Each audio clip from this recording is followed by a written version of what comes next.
saying to the Election Commission, please give us the names and addresses and polling booths of all the workers in the Lok Sabha and all the workers in the Vidhan Sabha, so we can calculate who these new workers are, who these new voters are. Interestingly,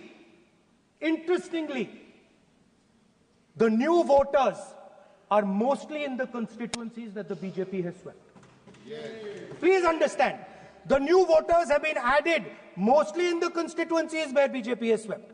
I am still not making an allegation.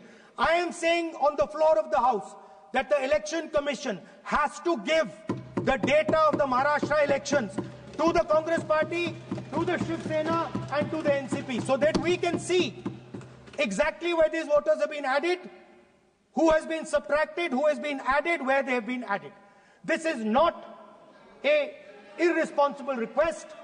This is a very simple request for them to fulfill. The reason I am saying this, sir, is because the rules have been changed. This is not just said in isolation. Speaker, sir, the election commissioner used to be chosen by the Prime Minister, Leader of Opposition, and the Chief Justice. Sir, the Chief Justice was removed from that committee. Why? Why? This is a question, sir. This is a question to the Prime Minister. Why was the Chief Justice removed from the committee? Now, in a few days, I am going to go to the meeting. I am going to go to the meeting. There's going to be Mr. Amit Shah and Mr. Modi ji. And there's going to be me. 2 to 1. Why am I even going to the meeting? What is the purpose of me going to the meeting? I am only going to the meeting to certify what Modi ji and Amit Shah ji are going to say. Right? Whereas if the Chief Justice was there, there could be a discussion. Chief Justice and Leader of Opposition could say, no, we don't agree. So, there seems to be a calculated strategy. Now, just prior to the Lok Sabha, the election commissioner was changed and 2 new election commissioners were placed. Yes. We know that the election dates were changed. Yes. We know that the elections were postponed. These are facts. These are not things I am inventing.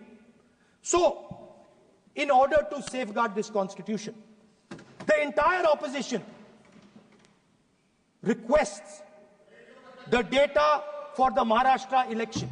We request the data and the electoral voter list for Lok Sabha and the corresponding list for Vidhan Sabha. And I am very confident that the Election Commission will not give us this information. Speaker, sir, that is broadly. So the third element of our President's address would be a determined defense of India's institutions, of our democratic system, and a re-look at our entire democratic framework, and the looking again at all the institutions that have been taken away from the people of India.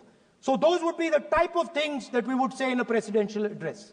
I'd like to finally say one thing.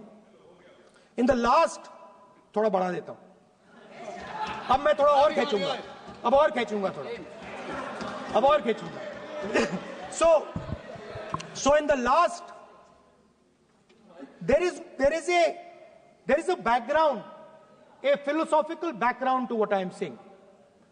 Essentially, what I am saying to the youngsters of India and to this House is that instead of focusing on multiple things, instead of telling us a laundry list, give us a strategy, give us a vision, make it clear, right? Now,